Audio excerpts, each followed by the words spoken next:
Vous avez raison de dire qu'il y a des zones de flou, sur tous les secteurs que vous avez évoqués. Il y a surtout un énorme flou sur les autres engagements qui ont été pris par Madame von der Leyen et qu'elle n'avait absolument pas compétence pour prendre.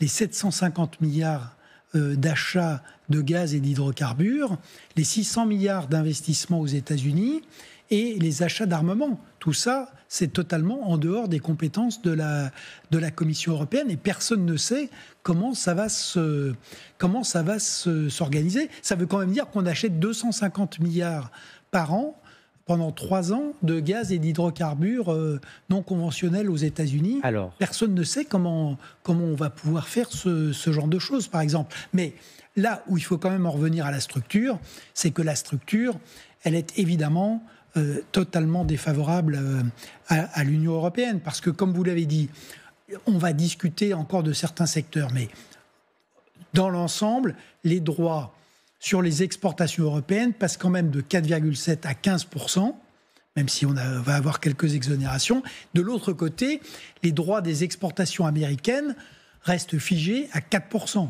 Donc on voit d'abord la très forte hausse d'un côté, et puis surtout maintenant le déséquilibre entre les deux, alors qu'au départ c'était à peu près la même chose. Et par ailleurs, il y a ces fameux engagements qui sont quand même gigantesques et qui sont orthogonaux aux politiques de l'Europe. C'est-à-dire que le fait d'acheter 750 milliards de pétrole et de gaz de schiste, c'est exactement contraire à la décarbonation de l'économie européenne. Le fait d'aller mettre 600 milliards d'investissements, c'est l'inverse du rapport Draghi qui nous disait qu'il fallait utiliser notre épargne, alors qu'il n'y a pas d'épargne aux États-Unis. Nous, on en a, mais on en a besoin pour moderniser notre industrie, pour améliorer notre compétitivité, pour faire de l'innovation, de l'intelligence artificielle, pour faire de la transition écologique et surtout pour nous réarmer.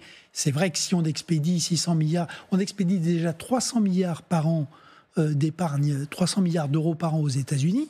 Et puis enfin, sur l'armement, l'idée du réarmement européen, c'est quand même de construire aussi une industrie de la défense européenne. Si le but, c'est de tout acheter aux États-Unis, c'est complètement orthogonal avec l'idée qui était de créer un pilier européen de défense. Donc, ce qui a été cédé là, j'allais dire, il y a plus grave que les tarifs finalement, c'est la négation de l'idée même de souveraineté européenne.